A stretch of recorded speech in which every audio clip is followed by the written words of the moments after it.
Nous sommes en compagnie d'Hervé Cardon, conseiller consulaire, militant du Rassemblement national, soutien de Marine Le Pen, et Nicolas Chamou, le représentant de Reconquête au Portugal. Messieurs, j'aimerais tout d'abord connaître votre analyse du scrutin des résultats du premier tour. Hervé Cardon, qu'en avez-vous pensé ? J'en ai pas pensé de mal, naturellement, vous vous en doutez. Ceci étant, le travail est loin d'être fini.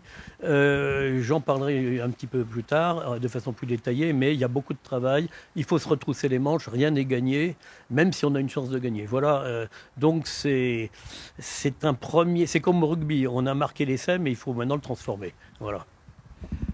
Et vous, Nicolas Chamou, quelle est l'analyse du score finalement relativement décevant d'Éric Zemmour au niveau national ? Alors je fais, en ce qui me concerne, une vraie distinction donc entre le score national qui est effectivement en deçà de nos attentes, certainement, et le score local qui est à l'inverse a été très encourageant.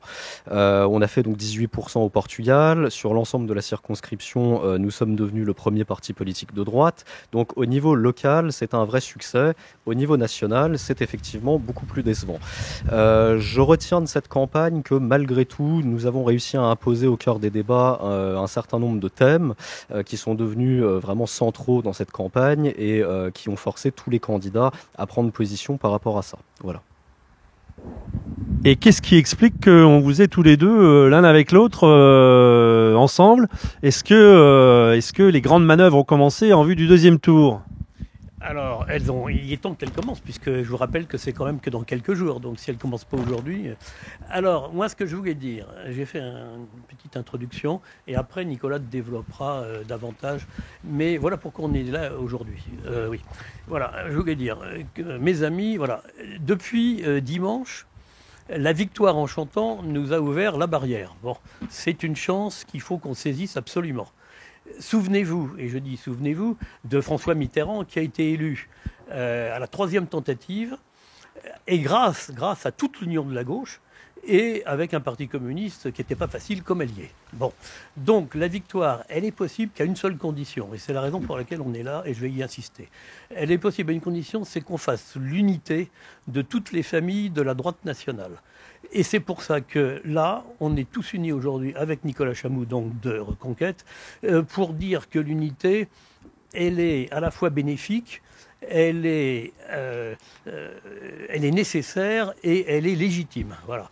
Alors, elle est bénéfique parce que on s'est bien aperçu que grâce à cela, de nouvelles couches sociales de la population nous ont rejoints et que ça élargit ainsi notre audience et notre assise dans le pays.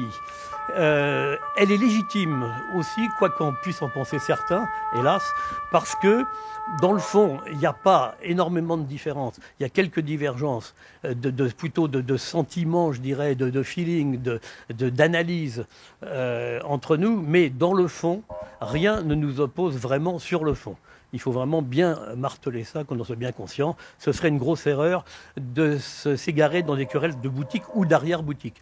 Et enfin, elle est tout à fait nécessaire parce que pour créer une dynamique d'union et une dynamique de changement surtout, là on peut parler enfin de changement, dynamique de changement qui sera la clé des succès futurs, à commencer par le second tour qui vient, mais également pour les législatives de juin, et bien au-delà, et même bien au-delà, selon mes voeux. Bon, alors je terminerai en disant que c'est pourquoi que nous sommes ici aujourd'hui tous les deux, rassemblés, ici et maintenant, avec vous tous, les Français, avec vous les fainéants, vous les rabougris, vous les assistés, vous les génocidaires, et vous, suprême culot de Macron, les fraudeurs fiscaux de l'étranger, comme ils vous traitent, alors qu'à la lumière de ces situations de patrimoine, il ferait mieux de balayer devant sa porte.